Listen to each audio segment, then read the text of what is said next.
మాటలు ఉంచండి. నాకు మీ శక్తిని, మీ బలాన్ని ఇవ్వు తండ్రి. నీవు మాట్లాడితే చాలు యేసయ్య. నేను కాదు బిడ్డలతో మాట్లాడే, మీరయ్యా. మీరు మాట్లాడితే మేము బ్రతుకుతాము యేసయ్య. మా బాధల్లో మాకు నెమ్మదినిస్తుంది తండ్రి. నువ్వు స్పష్టంగా తేటగా మాతో మాట్లాడమని, ఈ ప్రార్థనని పరలోక రాజ్యంలో చేర్చుకోమని యేసయ్య పరిశుద్ధ నామములో అడిగి పొంది ఉన్నాము తండ్రి. ఆమేన్, ఆమేన్. ఉజ్జీవంగా ఆమేన్, ఉల్లాసంగా ఆమేన్, సంతోషంగా ఆమేన్, మనస్ఫూర్తిగా ఆమేన్, మనపూర్వకంగా ఆమేన్. హల్లెలూయా, హల్లెలూయా. నిద్రపోయే వాళ్ళందరూ హల్లెలూయా చెప్పండి. మంచిదానే, వెరీ గుడ్. అందరూ అలర్ట్గా ఉన్నారు, అవునా కదా? దేవుని నామానికి స్తుతి కలుగును గాక. దేవుడు ప్రతి మంగళవారం దేవుడు ఒక కొత్త అంశం ద్వారా దేవుడు మనతో ఎంతో స్పష్టంగా మాట్లాడుతున్నాడు కదండి. గొప్ప దేవుడు, గొప్ప కార్యాలు జరిగించగలిగిన సమర్థుడు మన దేవుడు, అవునా? నేను ఒక చిన్న సాక్ష్యం చెప్తాను. నిన్న గురువారం రోజు నోవా 8కే స్కూల్కి వెళ్ళిపోవాలి. క్లాస్ ఉంది మమ్మీ, నేను 8కే వెళ్ళిపోవాలి. నేను 8:30కి ప్రిపేర్ చేస్తా, నాకు హెల్ప్ చేసే సర్వెంట్ వస్తుంది. దాని ద్వారా ఇద్దరం కలిసి టక్ పిల్లలకి ఏం కావాలో చేస్తాం. అయితే 8కి అమ్మాయి రాదు, 8:30 అట్లా వస్తుంది. సరే, ఒకరోజు బిడ్డ బయట నుంచి తెచ్చిపెట్టాను, టైం చాలక బయట తెచ్చిపెట్టాను. నాకు బాధ వేసింది, అయ్యో బయట ఫుడ్ పెడుతున్నాను, నోవాకి చేయలేకపోయాను, టయానికి అందించలేకపోయాను. టిఫిన్ సెక్షన్ బయట ఫుడ్ అంటే అసలు నా వల్ల కాదు, బిడ్డలకు పెట్టనట్టు పరిస్థితుల్లో. బాధేసి రెండో రోజు నేను ఎర్లీగా లేచి గబగబా టిఫిన్ చేస్తున్నాను. ఏం చేయాలి అని అంటే, మమ్మీ నాకు ఇడ్లీ చేసి పెట్టు అని అంటే గబగబా ఇడ్లీ పెట్టి చక్కగా చట్నీ వేసి, త్వరగా మమ్మీ నేను వెళ్ళిపోవాలి, 8కి వెళ్ళకపోతే డోర్స్ క్లోజ్ చేస్తారంట, క్లాస్ రూమ్ డోర్స్ అని చెప్పాడు. సరే, నేను గబగబా పచ్చడికి సంబంధించినవి వేపి, టైం లేదు అని చెప్పేసి నేను ఏం చేశాను, ఆ వేడిది ఆయిల్తో సహా మిక్సీ జార్లో వేసి అట్లా స్విచ్ ఆన్ చేసి ఒక స్ట్రోక్ అట్లా ఇచ్చేసరికి ఆ మిక్సీ జారు పగిలింది. అది నేను చూసుకోలేదు. ఒక స్ట్రోక్ అలా ఇవ్వగానే ఆ ఆయిలు, ఆ పచ్చిమిర్చి ముద్దొచ్చి మొత్తం నా కంట్లో పడింది. ఒక్క క్షణం ఏమైపోయిందో నాకు అర్థం కాలేదండి. వెంటనే షింకులో అసలు లోపలంచి అది మోడల లోపలికి వెళ్ళి మొత్తం కొట్టుకుంది కంటికి. ఆయిల్ తట్టుకోలేకపోయా, భయంకరంగా ఏడ్చాను. అమ్మా యేసయ్యా కాపాడయ్యా అని. పాషి గారు దూరంగా ఉన్నారు, అత్తయ్య దూరంగా ఉంది, ఎవరికి వినపడలేదు. నాకేక ఏడుస్తూ కడుక్కొని ఇంకా కళ్ళు గుడ్డ అట్లా పెట్టుకోను. చూస్తేనండి కన్ను కనిపించే పరిస్థితి కాదు, రెడ్గా అయిపోయింది. ఇంకా నోవా నా ఏడుపు విని డాడీ మమ్మీ ఏడుస్తుంది, ఏమైపోయిందో ఇలా పడింది అని చెప్పేసా. కన్ను అసలు కానరాల. నాకు 1 గంట అయితే చెప్తే పాషి గారు వదిలిపోతారని నేను చెప్పలేదు. ఒకటే ప్రార్థన చేసుకున్నా, అపాయం తప్పించగల సమర్థుడు, అపాయాన్ని ఆహ్వానించావు, కానీ అది నాకు కీడుగా మార్చొద్దయ్యా, అది నాకు దాన్ని మేలుగా మార్చు, దానివల్ల నా కన్ను ఏ ఇబ్బంది పడకూడదు, నేను హాస్పిటల్కి కూడా వెళ్ళకూడదని అక్కడే ఏడుస్తూ ఆ ఏడుపులోనే ప్రార్థన చేసుకుంటూ ఉన్నా. కన్ను రెడ్గా అయిపోయింది. ఎంత రెడ్ అంటే నా కళ్ళు త్వరగా రెడ్ కావు, అసలుకి బాగా ఇంకా కందిపోయినట్టు ఇంకా అట్లా అయిపోయింది మొత్తం. ఇదంతా అయిపోయింది. ప్రార్థన చేసుకున్నానండి. 12 గంటల కల్లా పడిన ఆనవలు. ఇంకా పాషి గారు, ఇంకా మన సంఘంలో కంటి డాక్టర్స్ అందరూ ఉన్నారు కదండి, వాళ్ళ వదినమ్మ కూడా కంటి ఐ డాక్టర్, అందరికీ ఫోన్ చేశాడు. టక తలా ఒక డ్రాప్ పెట్టారు, తలా ఒక మెడిసిన్ రాశారు. మన సంఘంలో కూడా పూర్ణిమ అని ఐ డాక్టర్ ఉంది, మంచి స్పెషలిస్ట్ అమ్మ. తనకు కూడా ఫోన్ చేసి, అక్క వెంటనే ఇమీడియట్గా నువ్వు హాస్పిటల్కి వచ్చేసేయండి. లేదు మా, ఆ పరిస్థితి అయితే వస్తానంటే కన్ను ఎలా ఉంది, వెంటనే క్లీన్ చేసామంటే వెంటనే క్లీన్ చేశానంటే డ్రాప్స్ పంపించింది తను. నేను ఒక్క డ్రాప్ కూడా వేసుకోలేదండి. దేవుడు అప్పుడన్నా కొంచెం ఇది ఇచ్చిన బైబిల్లో కొంచెం మసగా కనిపించింది, అది బట్టి తనకు క్లియర్గా కనిపిస్తుంది బైబిల్ ఎంత చక్కగా. దేవుని నామానికి స్తుతి స్తోత్రము కలిగినగా. నేను ఎప్పుడు పాషగా ఈ కన్ను నాకు కొంచెం తేడాగా ఉందండి అంట. తేడాని తీసేశాడు. ఏంది, ఆయిల్తో కొట్టి తీసేశాడు. అవునా కాదండి? దేవుని కొన్ని కార్యాలు గొప్పగా ఉండి మన మేలు కోసమే దేవుడు ఆహ్వానిస్తాడండి. దేవుడు గొప్ప కార్యం చేశాడు. దేవుని నామానికే స్తుతి కలుగును గాక. ఒకరోజు ఒక స్టూడెంట్, వాడు ఎప్పుడు మొద్దే, అందుకని టీచర్ గారు, ఒరే రాము ఎందుకు అందరు పిల్లలు కూర్చుంటారు, ప్రతిదానికి నువ్వే లేచి నిలబడతా ఉంటావు, టీచర్ల చేత అందరి చేత నుంచోబెట్టించుకుంటావు బల్ల మీద అంటే, ఏం లేదు టీచర్, క్లాస్ మొత్తంలో నుంచునేది ఎవరు, నువ్వు నేను తప్ప ఎవ్వరు, నువ్వు నుంచున్నావని ప్రతిసారి నేను నుంచుంటున్నానని రాము చెప్పాడంట. ప్రియమైన దేవుని బిడ్డారా, ఇది జోకు. ఈరోజు నా అంశము ఏంటంటే సామెతలు. ఈరోజు మన అంశము సామెతలు 10వ అధ్యాయము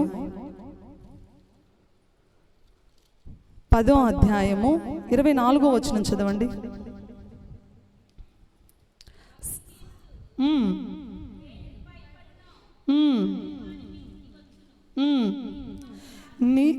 నీతిమంతులు ఆశించునది వారికి దొరుకును. ఈరోజు మన అంశం ఏందో తెలుసా అండి? ఆశ. ఏంటిదండి ఈరోజు మన అంశము? ఆశ. ఆశ లేని వాళ్ళు ఎవరో చేతులు ఎత్తండి. ఆశ అనేది లేని వాళ్ళు చేతులు ఎత్తండి. అందరికి ఆశ. నాకు ఈ ఆశ ఉంది అన్న వాళ్ళు చేతులు ఎత్తండి. చేతులు ఎత్తండి. నాకు ఎన్ని ఆశలు ఉన్నాయి, అవునా కదా? ఆశ లేనిది దేవుడు కూడా ఆశీర్వదించలేడండి, అవునా కదా? ఆశ గల ప్రాణాన్ని ఆయన ఏం చేస్తాడు? తృప్తిపరుస్తాడు. నీతిమంతులు ఆశించింది వారికి దొరుకును. నీతిమంతులు ఏదైతే ఆశిస్తారో దేవుడు వారి ఆశను సంతృప్తిపరుస్తాడు. నీతిమంతులు ఏది ఆశించినా, యేసయ్యా నాకు ఇది కావాలి, ఫలాంటి సమయంలో నాకు ఇది కావాలి, అది చిన్నదైనా కావచ్చు, పెద్దదైనా కావచ్చు, అది ఇంకా అసలు నీకు అసాధ్యమైన కార్యమైనా కావచ్చు, మన దేవునికి ఏందండి? సమస్తము సాధ్యమే. నువ్వు ఏదైతే ఆశిస్తావో దేవుడు దాన్ని నీకు దయచేయునుగాక. ఆమేన్. నీతిమంతుడు ఆశించింది వారికి దొరుకును.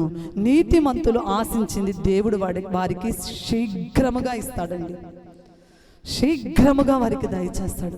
ఆశగల ప్రాణాన్ని తృప్తిపరిచే దేవుడు మన దేవుడు. అందుకనే దేవుని వాక్య భాగం సెలవిస్తూ ఉంది.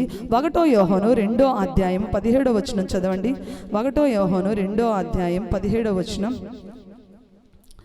1 యోహాను 2వ అధ్యాయము 17వ వచనం చదవండి. 1 యోహాను రాసిన మొదటి పత్రిక. లోకమును దాని ఆశయు గతించిపోవచ్చున్నవి గాని దేవుని చిత్తము జరిగించువాడు నిరంతరము నిలుచును. లోకమును దాని ఆశయు గతించిపోవును గాని దేవుని చిత్తమును జరిగించిన వాడు నిరంతరము నిలుచును. లోకములో దాని ఆశ గతించిపోతాయండి, కానీ నీతిమంతుడు మాత్రం ఆశించింది అది వానికి దొరుకును. లోకములో నువ్వు ఆశపడుతున్నావు. ఏంది? ఏం ఆశపడుతున్నావు? లోకములో ఏం ఆశపడుతున్నావు చెప్పు? ఏం ఆశ? ఫలానా సినిమా హీరోయిన్ ఈ శారీ కట్టింది కాబట్టి నేను అది కట్టాలి. ఆశను తీరుస్తాడా దేవుడు? తీరవాడు. ఆ హీరో అలా ఉన్నాడు కాబట్టి నేను ఆ విధమైన హెయిర్ స్టైల్ మార్చాలి, దేవుడు తీరుస్తాడా? అవునా? మనం ఆశపడతాం లోకములో ఆశ. అయితే లోకములో ఆశ ఏమైపోతుంది? గతించిపోతుంది, గతించిపోతుంది. నీతిమంతుని ఆశ ఏం చేస్తుందంటే చిగురిస్తుంది, చిగురిస్తుంది. ప్రియమైన దేవుని బిడ్డలారా, చాలాసార్లు మనం ఏం చేస్తాము? లోక పోకడులకు పోతాము. లోకములో ఉన్న అన్నిటిని చూసి మనం ఆశిస్తూ ఉంటాము. అదిగో ఆమె పలాని రకంగా డ్రెస్సు వేసింది, నేను నెక్స్ట్ వీక్ కల్లా అది మార్చేసేయాలి. ఆమె పలానా హెయిర్ స్టైల్ వేసింది, నేను పలానా హెయిర్ స్టైల్ వేయాలి. వాడు చినిగిన ప్యాంటు మోడల్ అని వేసుకుంటున్నాను, నేను కూడా ఏం చేయాలి? అదే. ఒకసారి ఒక యవనస్తున్న దగ్గరికి వచ్చాడు, ప్యాంట్ అంతా చినుగుంది. నేను పిలిచా, రే ఏందిరా? అక్క వందనాలక్క. ఏందిరా ప్యాంటు? ఏం అమ్మోడు కొనిపించలేదు? అక్కో భలే చెప్పావులే, అమ్మోడు కొనిపించలేదు. ఈ ప్యాంట్ ఎంతో తెలుసా? 2000 రూపాయలు. చినిగిన ప్యాంటు నీకెందుకురా 2000 రూపాయలు పెట్టుకున్నా? ఇది మోడల్ అక్క, పలాని టైంలో పలాని సినిమాలో పలాని హీరో వేసుకున్నాడు అదక్క. ఓరే, లోకంలో లోక ఆశ కోసం మన బిడ్డలు ఏం చేస్తున్నారు? పరిగెత్తుతూ ఉన్నారు. ఒక యవనస్తున్నాడు, ఏందిరా నీ ఇష్టానుసారంగా జీవిస్తున్నావు, లోకం వెంబడిపోతున్నావు, లోకంలో పరిగెత్తుతున్నావు ఆశల కోసము, ఇట్లా కానీ పరిగెత్తున్నావు నరకానికి వెళ్తావురా అంటే, అక్క నరకమే చాలా బాగుంటుంది అక్క, ఎందుకు నా నరకాన్ని కొనుక్కుంటున్నావు, నరకము నిత్య అగ్ని, పళ్ళు కొరుకుకొనుట నిరంతరం అగ్నిరా అంటే నీకు తెలియదు అక్క. అక్కడ సినిమా హీరోయిన్లు అందరూ అక్కడే ఉంటారు, చక్కగా ఎట్లా ఏంటిది ఆటోగ్రాఫ్ కూడా తీసుకోలేకపోతున్నా, అక్కడికి వెళ్తే ఏం చేస్తా అందరి దగ్గర, అరే వాళ్ళు కానరారా నీకు పిచ్చోడా, వాళ్ళు కానరారు. లోక ఆశ గతించిపోవును, కానీ నీతిమంతుడు ఆశించింది దొరుకుతుంది. లోక ఆశల కోసం మనం పరిగెత్తకూడదా అండి? లోక ఆశలు గతించిపోతాయి. అయితే ఈ లోకంలో నీతిమంతురాలుగా నువ్వు జీవిస్తూ ఉన్నట్లయితే నువ్వు ఆశించింది ప్రతిదీ కూడా దేవుని నామములో పొందుకొనగలవు. ప్రియమైన దేవుని బిడ్డలారా, కనుక ఎవరు నీతిమంతులు అంటే యేసు రక్తంలో కడగబడి యేసు కొరకు సజీవ సాక్షిగా జీవిస్తూ ఆయన సొంత రక్షకునిగా అంగీకరించి ఆయన కోసం ప్రత్యేకంగా జీవించడమే నీతిమంతులు. చాలా మందికి తెలియదు. పాస్టర్ గారండి అసలు ఎవరు నీతిమంతులు? ఆయన రక్తంలో కడుగబడి ఆయన సొంత రక్షకునిగా అంగీకరించి ఆయన కోసం ప్రత్యేకంగా జీవించడమే నీతిమంతులు. జీవిస్తున్నావా ప్రియ తల్లి? జీవిస్తున్నావా ప్రియ యవనస్తుడా, ప్రియ యవనస్తురాలా? దేవుని కోసం నీతిమంతులముగా జీవిస్తున్నావా? నీతిమంతులు ఆశించింది పొందుకుంటారు. లోకములో ఉన్న ఆశలు గతించిపోతాయి, కానీ నీతిమంతుడు ఆశించింది ప్రతిదీ పొందుకుంటాము. లాస్ట్ వీక్ బిఫోర్ నేను చెప్పాను, ఒక చిన్న అబ్బాయి సండే స్కూల్లో విన్నాడు. ఏమని విన్నాడు? దేవుడు గొప్ప కార్యాలు చేస్తాడు, ఆయనకు అసాధ్యమైన కార్యాలు ఏవీ లేవు, మనం ప్రార్థిస్తే చాలు ఆయన చెవియొగ్గి ఆలకిస్తాడు అని సండే స్కూల్ టీచర్ చెప్పింది ఆ అబ్బాయికి. వెంటనే ఇంటికి వెళ్ళాడు ఆ బాబు. ఇంటికి వెళ్ళి పరిస్థితిని అంతా చూశాడు. ఇంట్లో మమ్మీ నా డబ్బులు బాక్స్ ఇచ్చేసేయాలి. డబ్బులు బాక్స్ ఎందుకు రాను, దాచిపెట్టుకున్న డబ్బులు ఇప్పుడు ఎందుకు, ఇటు ఇవ్వు అని డబ్బులు బాక్స్ తీసుకొని గబా చర్చిలోకి వచ్చి పాష గారిని పిలుస్తున్నారు. పాష గారు ఏందయ్యా ఏందంటే, పాష గారు ఇట్రా, ఇవిగో ఈ డబ్బులు తీసుకొని ఏసైని పిలువు. ఏంట్రా నువ్వు అనేది? లేదు నాకేం ఊరకు పిలవమంటలే, నేను ఏసైని, ఇదిగో నేను దాచిపెట్టుకున్న డబ్బులు అన్నీ ఉన్నాయి, ఇదిగో ఈ డబ్బులు బాక్స్ తీసుకుని ఏసైని పిలువు. పాష గారికి ఏం అర్థం కాలే. ఎందుకురా అంటే, ఏమీ లేదు, ఏసైని మా ఇంటికి తీసుకొని పోవాలి. మా అన్న భయంకరమైన స్థితిలో ఉన్నాడు, భయంకరమైన ట్యూమర్ చేత బాధపడుతూ అన్ని హాస్పిటల్లో తిప్పారు. ఆపరేషన్ చేయాలంటే ₹1,00,000. ఏసై అయితే ఏం చేస్తాడు? స్వస్థపరుస్తాడు కదా. ఆయనకు అసాధ్యమైన కార్యం ఏది లేదని మా సండే స్కూల్ టీచర్ చెప్పింది. ఆయన చెవియొగ్గి ఆలకిస్తాడంటే నేను చెప్పాను, ఇప్పుడు ఆయన తీసుకొని పోవడానికి నేను వచ్చాను. అట్టనే ఊరకే నేను రాలా, ఇదిగో డబ్బులు తీసుకొని వచ్చాను. ఈ డబ్బులు బాక్స్ తీసుకొని ఏసైలు వీరు తతంగాన్ని ఎవరు చూస్తున్నాడు? ఒక పెద్ద ఆయన వచ్చి కూర్చొని ఉన్నాడు చర్చిలో. వీళ్ళు తతంగాన్ని చూస్తారు. రే ఇట్రారా, ఏందిరా నీ బాధ? వాడు ఆ వాయకపు మాటలకి పాస్టర్ గారు ఏం చెప్పాలో అర్థం కాక మౌనంగా ఉన్నా. ఈ పెద్ద ఆయన పిలిచి, ఏందిరా నీ బాధ? అంకుల్, మా ఇంట్లో మా అన్న పెద్దోడు, మా అన్నకు బ్రెయిన్ ట్యూమర్ వచ్చింది. మా అమ్మ నాన్న రోజు హాస్పిటల్ అన్నీ తిప్పారు, ఎక్కడ నయం కాదు, కానీ ఫారిన్ వెళ్తే నయం అవుతుందంట, తగ్గిద్దంట, ₹1,00,000 పెట్టాలంట. మా కాడ స్తోమత లేదు. మా అమ్మ నాన్న రోజు అన్నం తినకుండా ఏడుస్తూ ఉన్నారు. ఇప్పుడే మా సండే స్కూల్ టీచర్ చెప్పింది, నీతిమంతులు ఆశించింది వాళ్ళకు దొరుకుతుంది అని. దేవుడు చెవియొగ్గి ఆలకిస్తాడు మనం చెప్పిందని నేను ఏసైతో చెప్పా.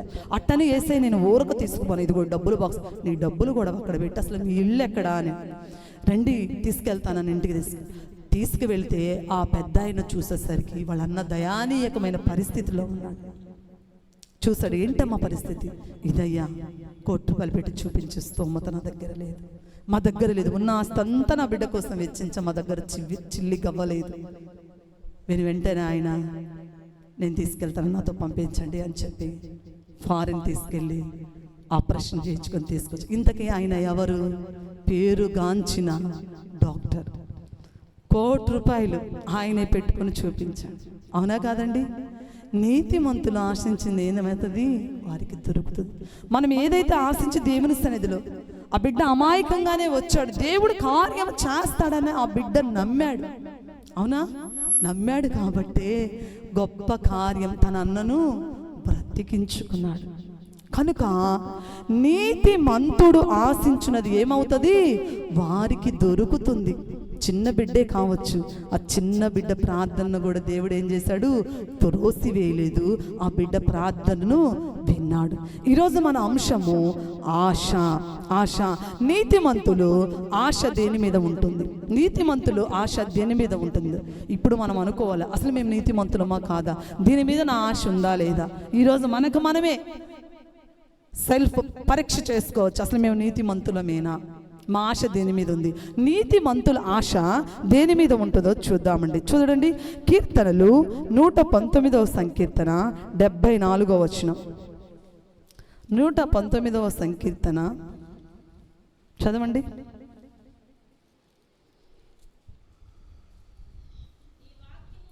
నీ వాక్యము మీద నేను ఆశ పెట్టుకొని ఉన్నాను. నీ యందు భయభక్తులు గలవారు నన్ను చూసి సంతోషించుదురు. మొదటిగా నీతిమంతుల ఆశ దేని మీద ఉంటుందో తెలుసా అండి? దేవుని వాక్యము మీద. దేని మీద అండి? దేవుని వాక్యము మీద. ఇక్కడ భక్తుడు అంటాడు, నీ వాక్యము మీద నేను ఏం చేశాను? ఆశ పెట్టుకొని ఉన్నాను. దావీదు ఆశ దేని మీద అనంటే దేవుని వాక్యము మీద. నీతిమంతులు దేని మీద ఆశ పెట్టుకుంటారండి? దేవుని వాక్యము మీద. ఇక్కడ దావీదు భక్తుడు కూడా దేవుని వాక్యము మీద ఆశ పెట్టుకున్నాడు. ఏం ఆశ? అయ్యా, నీ వాక్యానుసారముగా నేను జీవించాలి, నీ వాక్యానుసారముగా నేను నడవాలి, నీ వాక్యానుసారంగా నేను బ్రతకాలి, నీ వాక్యానుసారంగా ఈ లోకములో జీవించినంత వరకు నమ్మకముగా జీవించాలి. దావీదు భక్తుడు దేవుని వాక్యము మీద ఏం చేశాడండి? ఆశ పెట్టుకొని ఉన్నాడు. ఆశ అంటే హోప్, నిరీక్షణ. నిరీక్షణ పెట్టుకొని ఉన్నాడు. అందుకనే దేవుని వాక్యం మీదే, అయా జీవిస్తే నేను నీలాగా జీవిస్తాను, నీ వాక్యానుసారంగా జీవిస్తాను, ఇదిగో నిన్నే నమ్ముకొని ఉన్నాను, నీ మీదే ఆధారపడి నేను జీవిస్తాను అని ఒక తీర్మానం తీసుకున్నాడు. ప్రియ తల్లి, ఈ మధ్యాహ్న కాల సమయంలో నీ ఆశ దేని మీద ఉంది? దావీదు భక్తుడికి దేవుని వాక్యం మీద ఉన్న ఆశ పడ్డాడు. ఆ విధంగా వాక్యానుసారముగా జీవించాడు. మరి నీ ఆశ దేని మీద ఉంది? లోకం మీద ఉందా? లోకంలో ఉన్న అనేక పరిస్థితుల మీద ఉందా నీ ఆశ? ప్రియ తల్లి, ఇక్కడైతే దావీదు భక్తుడు దేవుని మీద, దేవుని వాక్యము మీద ఆశ పెట్టుకొని ఉన్నాడు.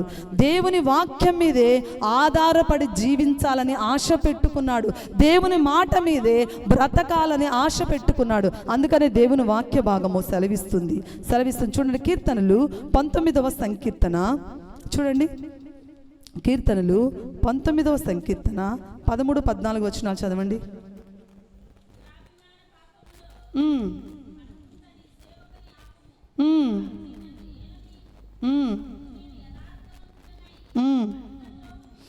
దురాభిమాన పాపములో పడకుండా నీ సేవకుణ్ణి ఆపము, వాటిని నన్ను యాలనీయకము.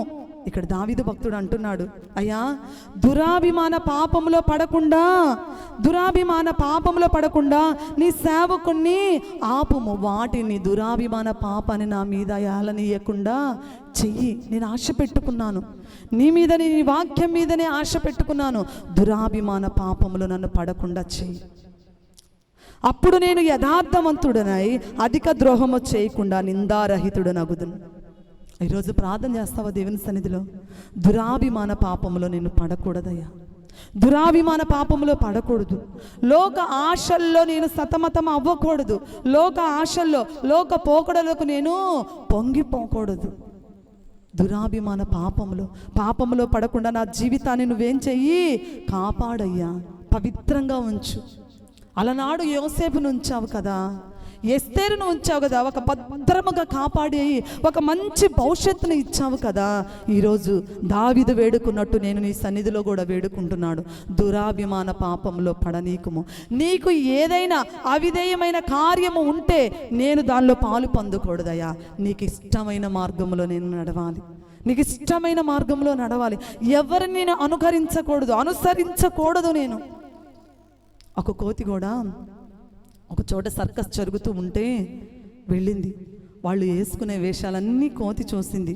అబ్బో, వీళ్ళు వేషాలు వేసి ఎంత అందంగా ఉన్నారు, మేకప్ వేసుకుని ఎంత అందంగా ఉన్నారు, లిప్స్టిక్ వేసుకుని ఎంత అందంగా ఉన్నారు, నేను కూడా వాళ్ళలాగా అందంగా మారిపోవాలని కోతి అంట వాళ్ళు వెళ్ళిపోయిన తర్వాత వెళ్ళి వాళ్ళ సామాగ్రి అన్నీ తీసుకొని చక్కగా మేకప్ వేసుకొని అద్దంలో చూసుకుంది. వామ్మో, నా రూపమే మారిపోయి నేను అంత అందంగా ఉన్నాను అని చెప్పేసి ఇంత అందమైన స్థితి చూసి నా కొలీగ్స్ ఉన్నారుగా, నా బంధువులు, నా రక్త సంబంధికులు, మా ఆయన, నా బిడ్డలు అందరూ ఉన్నారు, వాళ్ళకి చూపించాలని ఎగురుకుంటా పోయిందంట కోతి. ఎగురుకుంటా పోయి డూష్ అనేట్టు ప్రత్యక్షమైందంట. వాళ్ళంట వామ్మో, దెయ్యం వచ్చింది అని అరిసి పారిపోయారంట అక్కడ ఉండకుండా. ఏంటి, నేను ఇంత అందంగా రెడీ అయ్యాను, ఇంత అందంగా నేను లిప్స్టిక్ వేసుకొని మేకప్ వేసుకొని పోతే నన్ను నా వాళ్ళు గుర్తుపట్టలేదు, నా కన్న బిడ్డలు కూడా నన్ను గుర్తుపట్టలేదు ఏంది అని చెప్పంట దిగులుగా వచ్చింది. ఇంకా ఇక్కడ ఉన్న వాళ్ళందరూ కోతులన్నీ ఒక చోట చేరినాయి అంట. ఏంది, నేను పక్కకు వచ్చిన తర్వాత మా టీం అంతా ఒక మూకుమ్మడి అయ్యారు. ఏం మాట్లాడుకుంటున్నారు, అసలు చెట్టు చాటును వెళ్ళి విందాము, నా గురించి గొప్పగా చెప్పుకుంటున్నారేమో, పైకి భయపడ్డట్టు నటించారేమో, నా గురించి గొప్పగా చెప్పుకుంటున్నారేమో అని చెట్టు చాటు నుండి వింటుందంట. ఆ కోతుల యజమాని అంట చెప్తున్నాడు, మన దగ్గరికి ఎవరో రాక్షసి వచ్చింది, దాన్ని సైలెంట్గా నైట్ ఏం చేద్దాము, లేపేద్దాము. వెంటనే అంట కోతి అది విని, వామ్మో, ఇదేనా నా జీవితానికి అసలుకి వచ్చిన తిప్పలు, ఈ మేకప్ వద్దు, ఈ అందమొద్దు, ఏమొద్దు, నేను నాలాగే ఉంటానని చెప్పి మొత్తం కడుక్కొని వెళ్తే, ఇప్పుడు దాకే ఎక్కడికి వెళ్ళావు మమ్మీ, ఎక్కడికి వెళ్ళావు చెల్లి, ఎక్కడికి వెళ్ళావు అమ్మా అని అందరూ వలకరిచ్చారండి. అవునా కాదా? నీ ఉన్న స్థితిని ఉన్నట్టుగా ఉండు. లోకంలో పోకడలకు నువ్వు పోవద్దు. అందుకనే దురాభిమానంలో పాపంలో పడకుండా నీ సేవకుణ్ణి ఆపము, వాటిని నన్ను యాలనీయకము. అందుకని మీకు ఎప్పుడూ చెప్తాను, నేను ఫ్లైట్ గాల్లో పోవాలి, కానీ నేను కొంచెం గాలిని రానిచ్చుకుంటే చాలు అనుకుంటే ఫ్లైట్ వెళ్తుందా అండి? సజీవంగా కూలిపోతుంది. సముద్రంలో ఓడ పయనించాలి. నేను సముద్రంలో ఎప్పుడు జీవించేది కాసిన లోపలికి తెచ్చుకొని జలకాలాడతానని ఓడ నాయకుడు అనుకుంటే ఏమైపోయింది? వాడ మునిగిపోతుంది. ప్రియ యవనస్తురాల, ప్రియ దేవుని బిడ్డ, నీవు కూడా లోకంలో జీవించాలి, కానీ లోక మాలిన్యం నీకు అంటకుండా బ్రతకాలి. లోక మాలిన్యం అంటకుండా బ్రతకాలి. అలా బ్రతకాలంటే నువ్వు ఏ విధంగా ఉండాలి? దేవుని వాక్యం మీద ఆశ పెట్టుకోవాలి. ఎవరైతే దేవుని వాక్యం మీద ఆశ పెట్టుకొని జీవిస్తారో వాళ్ళు లోకాన్ని అనుసరించరు, లోక పోకడులకు పోరు, లోక మాలిన్యం ఎంత మాత్రమును వారికి అంటదు. అదే దావీదు భక్తుడు అంటాడు, దురాభిమాన పాపంలో పడకుండా నీ సేవకుణ్ణి ఆపి వాటిని నన్ను యాలనీయకము. ఒకవేళ నువ్వు ఆ విధమైన ఏదన్నా పాపంలో చిక్కుకున్నావేమో, ఏదన్నా పాపంలో నీ భర్త చిక్కుకున్నాడేమో, ఏదన్నా పాపంలో నీ బిడ్డలు చిక్కుకున్నారేమో, దేవుని సన్నిధిలో ఉపవాస ప్రార్థన చేయి. అయ్యా, నా కుటుంబము దురాభిమాన పాపము నుండి తప్పించు.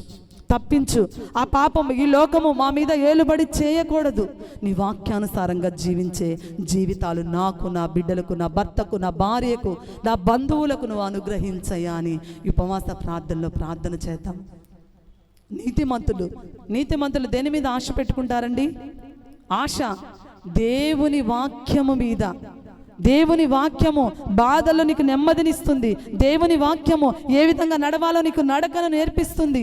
అందుకనే దావీదు భక్తుడు అంటాడు, దుష్టుల ఆలోచన చొప్పున నడువక, పాపుల మార్గమున నిలువక, అపహాసకులు కూర్చుండక, యెహోవా ధర్మశాస్త్రమునందు ఆనందించుచు దివారాత్రము దానిని ధ్యానించువాడు ధన్యుడు. అతడు నీటి కాలువల యోరను నాటబడినదే, ఆకు ఆడక తన కాలమందు ఫలమిచ్చు చెట్టు వలె ఉంటారు. ఫలభరితమైన జీవితం కావాలా? దావీదు భక్తుడు అంటున్నాడు, దురాభిమాన పాపంలో పడకుండా నీ సేవకుణ్ణి ఆపము. మనం కూడా ప్రార్థన చేద్దాం. దురాభిమాన పాపంలో, ఈ లోక పాపంలో నేను పడకూడదయ్యా. ఈ లోకంలో జీవించిన లోక మాలిన్యం అంటకుండా బ్రతకాలి. దావీదు భక్తుడిలాగా నీ వాక్యం మీద నేను ఆశ పెట్టుకుని ఉన్నాయా? నీ వాక్యము నన్ను బ్రతికిస్తుంది, నీ వాక్యము నాకు బాధల్లో నెమ్మదినిస్తుంది, నీ వాక్యము నన్ను జీవింప చేస్తుంది, నీ వాక్యము నాకు ఎంతో ఆనందాన్ని ఇస్తుంది, నీ వాక్యము నాకు ఎంతో ప్రసన్నతను ఇస్తుంది, ప్రశాంతతను ఇస్తుంది. ఆ వాక్యాన్ని నువ్వు చదువుతున్నావా ప్రియ తల్లి? చదివితే ఏ కష్టానికి నువ్వు కృంగిపోవు, ఏ ఆపదకు నువ్వు జడియవు, ఏ కష్టానికి నీరసించిపోవు, ధైర్యముగా ఉంటారు. నీతిమంతులు ఎలా ఉంటారండి? సింహము వలె ధైర్యముగా ఉంటారు. ప్రియ దేవుని బిడ్డలారా, అందుకని 14వ వచనం చదవండి. 19:14. యెహోవా నా ఆశ్రయదుర్గమా, నా విమోచకుడా, నా నోటి మాటలు నా హృదయ ధ్యానము నీ దృష్టికి అంగీకారములగునుగాక. నా ఆశ్రయదుర్గమా, నా విమోచకుడా, నా నోటి మాటలు నా హృదయ ధ్యానం ఎలా ఉండాలి? నీ దృష్టికి అంగీకారముగా.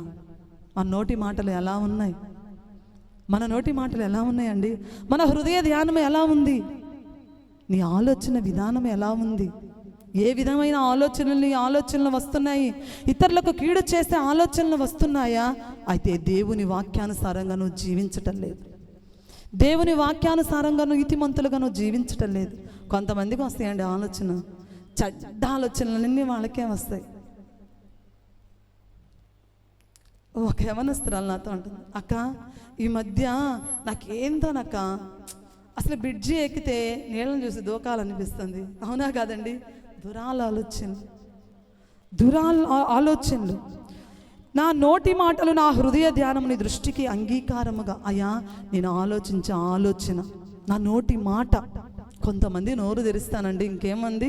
కంపే. అవునా కాదా? కంపే. పాప ఆమె ఏదో పొరపాటు నడుపోతా ఉమ్మొచ్చి ఊసిందే అనుకో అండి, ఏమంటాం? నా కోసమే ఊసింది, నన్ను చూసే ఊసింది, నన్ను చూసే, నా మీద పగ ఉంది కాబట్టి, నేను పలగడం లేదు కాబట్టి ఇంకని చెప్పేసి మనం ఏం చేస్తాము? వ్యర్థమైన మాటలన్నీ మాట్లాడేస్తాం. అవునా? ప్రతి వ్యర్థమైన మాటకు మనం ఏం చేయాలి? దేవుని సన్నిధిలో లెక్క అప్పచెప్పాలి. విమర్శించకూడదండి, ఎవరిని మనం విమర్శించకూడదు. విమర్శించుటకు మనం అర్హులము కాదు. అవునా కాదా? దేవుడు అంటాడు, నీ కంటిలో దూలాన్ని పెట్టుకొని ఎదుటి కంటిలో ఉన్న నలుసును చూస్తూ ఉంటారు కొంతమంది. అవునా? మన కంట్లోనేమో ఎంత ఉంటుంది దూలం? పెద్ద దూలం ఉంటుంది. కానీ ఎదుటి వాళ్ళ కంట్లో తొంగి చూస్తాము. అవునా కాదా? మీరు పల్లెటూరు వాతావరణానికి వెళ్ళి చూడండి. ఏ ఇంట్లో ఉన్న గొడవ జరుగుతుంది అంటే ఏమో జడేసుకునేది, అన్నం వేసుకునేది, ప్లేట్ కూడా తీసుకొచ్చి వింటది. అవునా కదా? ఏమైందో ఏంది ఆమె కుతూహలం 10 మందికి చెప్పాలి. అవునా కదా? ప్రియమైన దేవుని బిడ్డలారా, మన ఆలోచన విధానం దేవునికి ఇష్టంగా ఉంటుందా? మన నోటి నుంచి ఎలాంటి మాటలు వస్తున్నాయి? వ్యర్థమైన మాటలు వస్తున్నాయా? ఈ రోజుల్లో మనం తల్లిదండ్రులు చూస్తుంటే, నా బిడ్డలండి పక్కన వాళ్ళు చెప్తారు వచ్చి, నీ బిడ్డ బూతు మాట మాట్లాడుతున్నాడు, నా బిడ్డ అస్సలుగా మాట్లాడు. ఎందుకు మాట్లాడు? నువ్వు ఇంట్లో బూతులు మాట్లాడుతుంటే ఎందుకు మాట్లాడు? నువ్వు ఇంట్లో అబద్ధాలు మాట్లాడుతుంటే నీ బిడ్డ చూస్తూ ఉన్నాడు కదా. పాలోళ్ళకు డబ్బులు ఇవ్వాలి, నెల వచ్చేసరికి ఇవ్వకుండా మనం ఏం చేస్తాం? అమ్మలేదని చెప్పరా, ఈసారి వాడు ఇంకొక అబద్ధం ఆడతాడు. అవునా కాదా? నువ్వు ఎక్కడి నుంచి నేర్పిస్తున్నావు ఈ అబద్ధాన్ని? నువ్వే నీ బిడ్డలకు నేర్పిస్తున్నావు. ఇంటి రెంటోళ్ళు వస్తే నాన్న లేడని చెప్పురా, తండ్రిగా నువ్వే నేర్పిస్తున్నావు నీ బిడ్డకు అబద్ధాలు చెప్పడం. ప్రియమైన దేవుని బిడ్డలారా, మన ప్రతి అడుగును మన బిడ్డలు పరిశీలిస్తూ ఉంటారు. ప్రతి అడుగును మా అమ్మ ఎలా జీవిస్తుంది, మా నాన్న ఎలా జీవిస్తున్నాడు, నమ్మకంగా జీవిస్తుందా మా అమ్మ, మా నాన్న జీవిస్తున్నాడా? ప్రతి వనువును మన బిడ్డలు గమనిస్తూ ఉంటారు. నువ్వే ఇంట్లో బోలో మన ఇష్టం వచ్చినట్టు నీ నోటితో వాగుతూ ఉంటే ఆ మాటలన్నీ నీ బిడ్డలు నేర్చుకుంటారు. అవునా కాదా? నేర్చుకుంటారు ప్రియ తల్లి. అందుకని ఇక్కడ దావీదు భక్తుడు, నా నోటి మాటలు నా హృదయ ధ్యానము నీ దృష్టికి అంగీకారములగునుగాక. దేవుని దృష్టికి అంగీకారముగా ఉందా మన నోటి మాటలు? బోలో మన ఇంటికి. అవునా కదండి? ముసలమ్మ ముచ్చట్లు కట్టి పెట్టి పరిశుద్ధ గ్రంథాన్ని చేత పట్టి దీక్షతో నడుము కట్టి ఇంటింటి తలుపు తట్టి యేసయ్య వార్తే చెప్పమ్మా అంటే మనం ఏం చెప్తున్నాం? ఈ లోక వార్తలు చెప్తున్నాం. అవునా? చర్చిలో అది జరుగుతుందంట, చర్చిలో ఇది జరుగుతుందంట. ఆయనకి ఎందుకంట? ఆయన సైలెంట్గా అవునా కదా? పాష గారు సైలెంట్గా ఉన్న తప్పే, మాట్లాడినా తప్పే. అవునా కదా? అవునా? ఈ విషయాలన్నీ మాట్లాడుకుంటాం కానీ దేవుని విషయాలు చెప్పుకోవడానికి పలిమాలి మనం ఏం చేస్తున్నాం? ఒకింటికి వెళ్తున్నాం. ఇదిగో ఈరోజు అది జరిగిందంట, ఈరోజు అది జరిగిందంట. దేవుని మాట చెప్పడానికి వెళ్తున్నామా? అమ్మా, ఈరోజు ఉపవాస ప్రార్థన జరుగుతుంది, రా వెళదాము. నీ కుటుంబము, నీ బిడ్డలు ఎందుకు కష్టాల పాలవుతున్నారు? ఇదిగో దేవుని సన్నిధిలోకి వస్తే కుటుంబాలుగా వెళ్తే మన కుటుంబాలు ఆశీర్వదింపబడతాయని మంచి మాటలు చెప్పలేకపోతున్నాం. ఆ అమ్మ గురించి, ఈ అయ్య గురించి, ఈ యవనస్తురాల గురించి, ఆ యవనస్తుడి గురించి, వాళ్ళ బిడ్డ అట్టంట ఇట్టంట, ఈ విషయాలు చెప్పడానికి ఆ దేవుడు మనల్ని ఏర్పరచుకుంది. ప్రియ తల్లి, మన నోటి మాటలు దేవుని దృష్టికి ఎలా ఉంటున్నాయి? నీతిమంతులుగా నీ మాట ఇతరులను బ్రతికించేదిగా ఉండాలి. నీ మాట ఇతరులకు ఆనందకరంగా ఉండాలి. అదిగో ఆమె వస్తుందండి, ఆమె మాట్లాడితే చాలు నాకు తలనొప్పి వస్తుందండి అని అనిపించుకునేటట్టు ఉంటుంది. మన మాటలు ఎలా ఉండాలి? మృదువైన మాట ఏమవుతుందండి? కోపాన్ని చల్లార్చుతుంది. మృదువైన మాట. మనం అయి కాదు. ఇదిగో ఆమె దంద కాబట్టి నువ్వు ఇది చెయ్యనంట. దేవుని బిడ్డలముగా మనం అలా ఉండకూడదు. అందుకనే దావీదు భక్తుడు అంటాడు, నా నోటి మాటలు నా హృదయ ధ్యానము నీ దృష్టికి అంగీకారములగునుగాక. దావీదు భక్తుడు, నీ వాక్యము మీద నేను ఆశ నీతిమంతులు దేని మీద ఆశ పెట్టుకుంటారంటే దేవుని వాక్యము మీద ఆశ పెట్టుకుంటారు. నీలో దేవుని వాక్యం మీద ఆశ లేదు అంటే నువ్వు నీతిమంతుడు జాబితాలో లేవు. ప్రియ తల్లి, ఇప్పటి నుండి అయినా దేవుని వాక్యం చదువు. నువ్వు ఎలా జీవించాలో దేవుని వాక్యం నేర్పిస్తుంది. ఈరోజు ఏ విధంగా గడపాలో దేవుని వాక్యం నేర్పిస్తుంది. ఏ విధంగా బ్రతకాలో నేర్పిస్తుంది. ఏ విధంగా నీ జీవితాన్ని సరిచేయాలో దేవుని వాక్యము నీకు తెలివి తేటలను ఇస్తుంది. రెండోదిగా చూడండి, కీర్తనలు.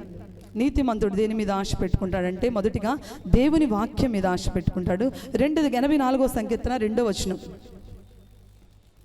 84వ సంకీర్తన 2వ వచనం.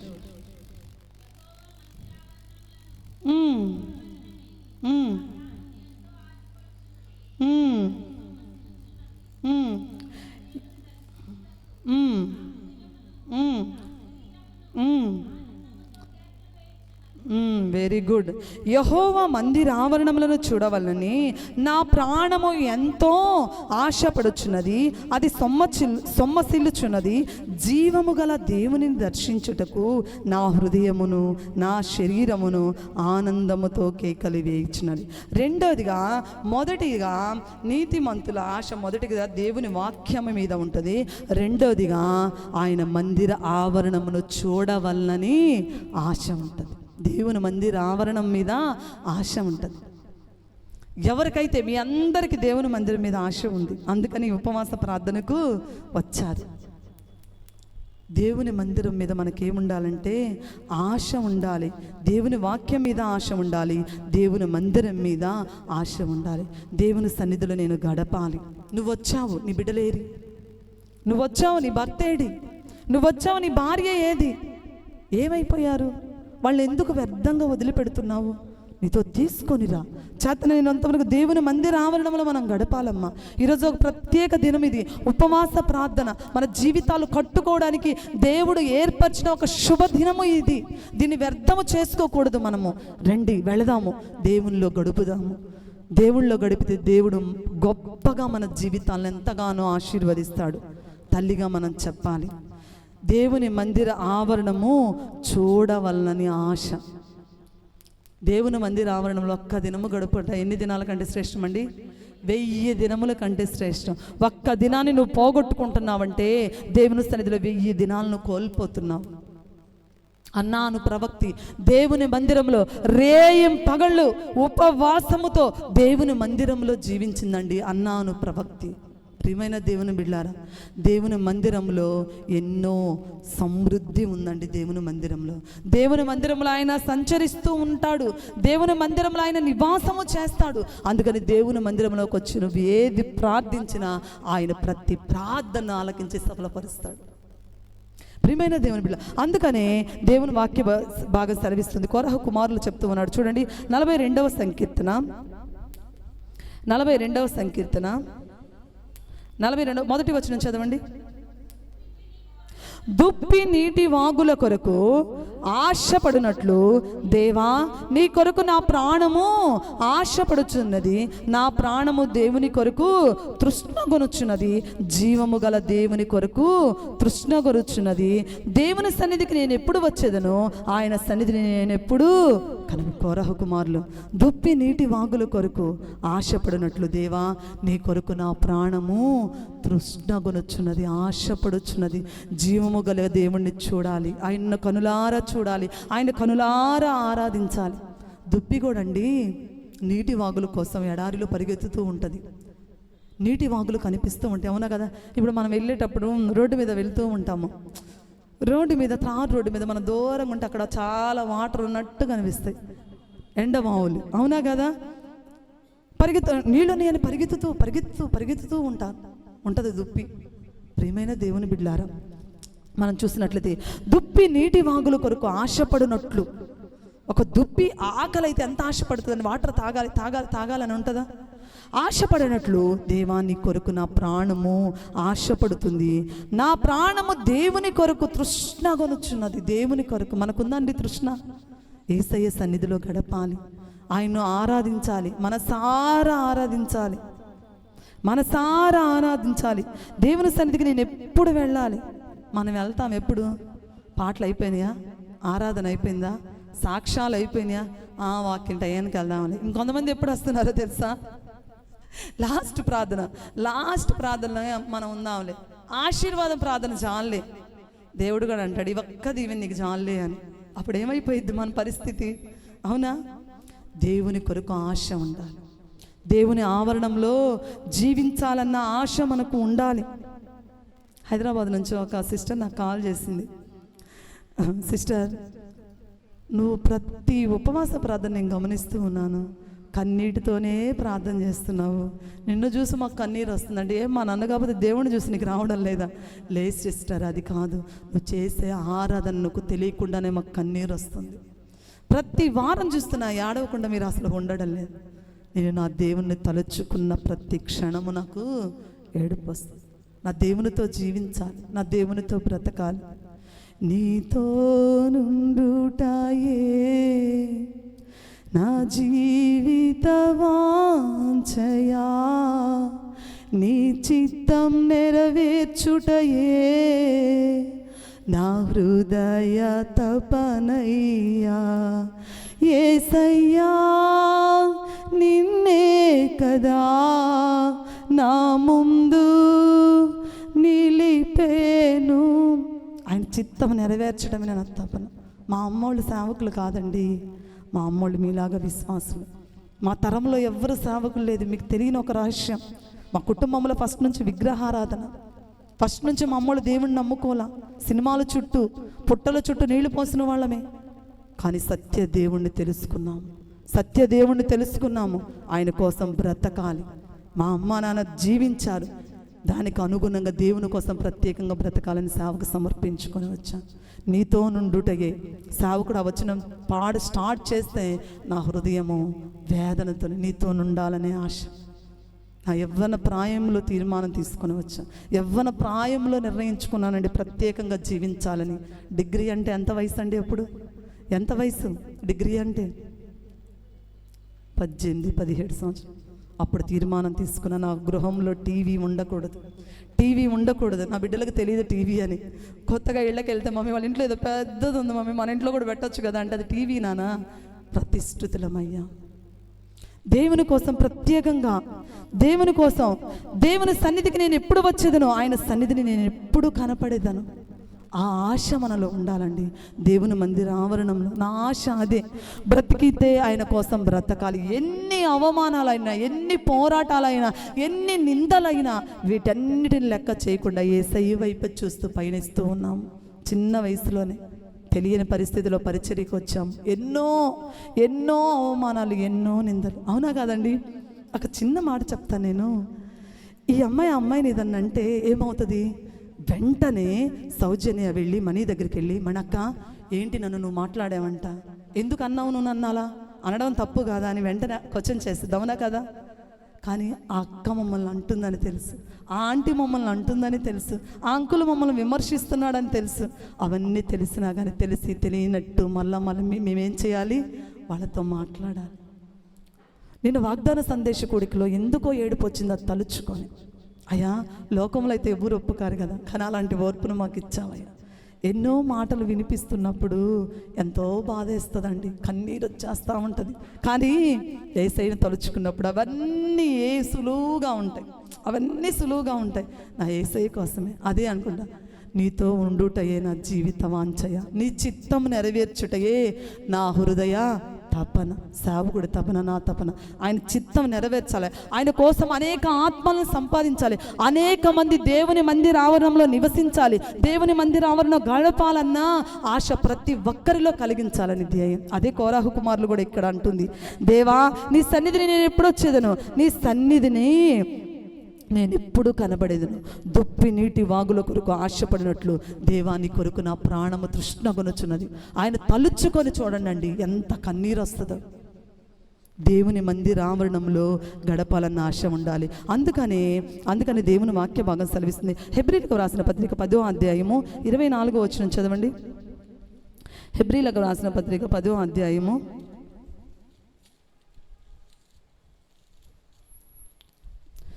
10వ అధ్యాయము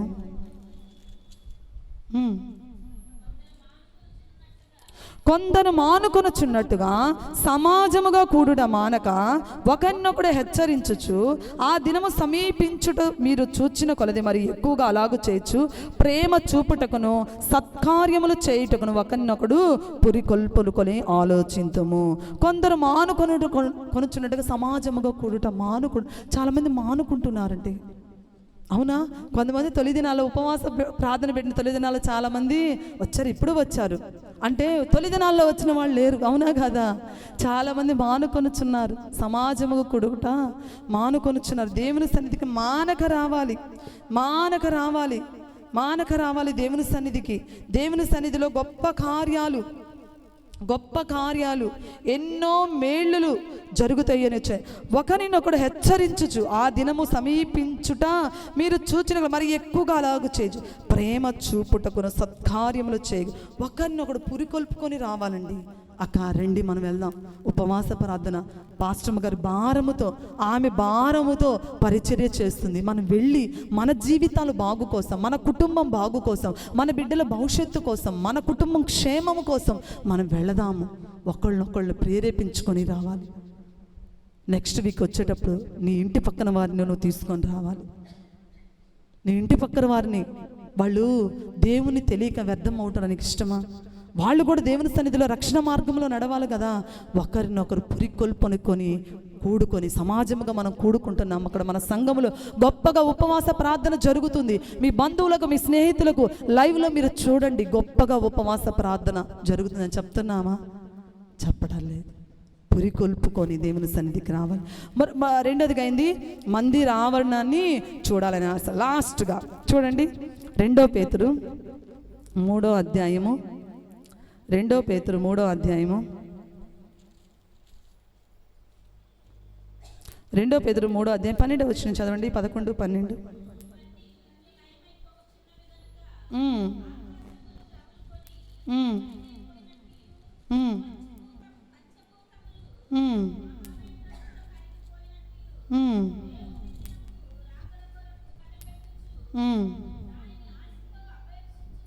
దేవుని దినపు రాకడ కొరకు కనిపెట్టొచ్చు. 3వది, దేవుని రాకడ కొరకు మనం ఏం చేయాలి? ఆశ కలిగి ఉండాలి. యేసయ్య ఆశ కలిగి ఉండాలి. దేవుని రాకడ చాలా సమీపంగా ఉంది. యేసయ్య తిరిగి రానయ్యున్నాడు. ఆయన చెప్పినట్లు నేను మరలా వస్తాను అని చెప్పాడు. చెప్పిన దేవుడు తప్పకుండా వస్తున్నాడు. ఆయన రాకడ కొరకు మనం ఏం చేయాలి? ఆశ కలిగి జీవించాలి. అందుకనే దేవుని వాక్య భాగం సెలవిస్తుంది. హెబ్రీలకు రాసిన పత్రిక 10వ అధ్యాయం 37వ వచనం చదవండి. హెబ్రీలకు రాసిన పత్రిక 10వ అధ్యాయం 37వ వచనం. 10:37. ఇక కాలం బహు కొంచెముగా ఉన్నది, వచ్చుచున్నవాడు ఆలస్యము చేయక వచ్చుచున్నాడు. ఇక కాలము కొంచెము కాలమే ఉంది, వచ్చుచున్నవాడు యేసయ్య ఆలస్యం. కాలం బహు కొంచెమేగా నీకై ప్రభు వేచెనుగా, జాగు చేసేనేమో నీకోసమే, సిద్ధమేనా ఇకనైనా. ఆయన ఆలస్యం చేయకుండా ఆయన వచ్చుచున్నాడు. సిద్ధముగా ఉన్నావా? ఆయన రాకడ కోసం సిద్ధముగా ఉన్నావా ప్రియమైన దేవుని బిడ్డ? అందుకనే దేవుని వాక్య భాగం సెలవిస్తుంది, ఇదిగో నేను త్వరగా వచ్చుచున్నాను. ఆయన ఎలా చెప్తున్నాడండి? ఇదిగో నేను త్వరగా వచ్చుచున్నాను. దేవుని రాకడ కొరకు ఆశ కలిగి జీవించాలా. ఆయన త్వరగా వస్తున్నాడు. యేసయ్యా, నీ రాకడ సమయంలో నేను ఎత్తబడాలి, నీ రాకడ సమయంలో నేను ఎత్తబడాలి, నీతో కలిసి నేను పరలోక రాజ్యంలో చేరాలి. నీ రాకడ సమయంలో ఆనంద ప్రవాహంలో నేను నా కుటుంబం రావాలి నీతో పాటు. ఆలస్యం చేయక వచ్చుచున్నవాడు ఆలస్యం చేయక వచ్చుచున్నాడు. ఇదిగో నేను త్వరగా వచ్చుచున్నాను. కనుక మనము ఆయన రాకడ కోసం మనం ఏం చేయాలి? ఎదురు చూడాలి. ఆయన రాకడలో ఆయనతో పాటు మనం వెళ్ళాలంటే మనం ఎలా జీవించాలంటే పవిత్రముగా జీవించాలి. మన దేవుడు పవిత్రుడు, పరిశుద్ధుడు గనుక మనము కూడా పరిశుద్ధముగా జీవించాలి. అందుకని దేవుడు అంటున్నాడు, ఆశ గల ప్రాణాన్ని నేనేం చేస్తాను? తృప్తిపరుస్తున్నాను. ఆయన రాకడ సమయంలో నేను నా కుటుంబము ఎత్తబడాలన్న వాళ్ళ చేతులు ఎత్తండి. దేవుడు మీ అందరినీ రాకడ సమయంలో ఆయన ఆనంద ప్రవాహంలో మనందరము ఉందుముగాక. ఆమేన్, ఆమేన్. బుద్ధిగల కన్యకులు ఏ విధంగా సిద్ధులలో నూనెను సిద్ధం చేసుకున్నట్టు నీవు కూడా సిద్ధము చేసుకో. నీ బుడ్డిలో నూనెను సిద్ధముగా చేసుకో. రాకడ చాలా సమీపంగా ఉంది. రాజ్యం మీదకు రాజ్యము, జనం మీదకు జనము చూసినట్లయితే అవన్నీ జరుగుతూ ఉన్నాయి. అవునా కాదా? ఈరోజు మనిషిని చంపుకోవడం అంటే ఆషామాష అయిపోతుంది. అవునా? యుద్ధాలు, భూకంపాలు ఎప్పుడు చూడండి. మనము వరద ప్రవాహాలను చూస్తున్నాం విజయవాడ. ఎప్పుడు చూడలే, అవునా కదా? మనం పుట్టిన తర్వాత ఎన్నో జరుగుతున్నాయి. అంటే వచ్చుచున్నవాడు త్వరగా వస్తున్నాడు. ఆయన రాకడ కొరకు మనం ఏం చేయాలి? ఆశ కలిగి ఉండాలి. అందుకని ఆయన ఇదిగో నేను త్వరగా వస్తున్నాను. యేసయ్యా, నీ రాకడ సమయంలో నేను నా కుటుంబం ఎత్తబడాలి. నీతిమంతులు ఎట్లా ఉంటారండి? దేని మీద ఆశ కలిగి ఉంటారు? దేవుని వాక్యం మీద ఆశ కలిగి ఉంటారు. 2, ఆయన మందిర ఆవరణంలో నివసించాలని ఆశ కలిగి ఉంటారు. 3, ఆయన రాకడ మీద ఆశ కలిగి ఉంటారు. అందరం ప్రార్థన చేసుకుందామండి.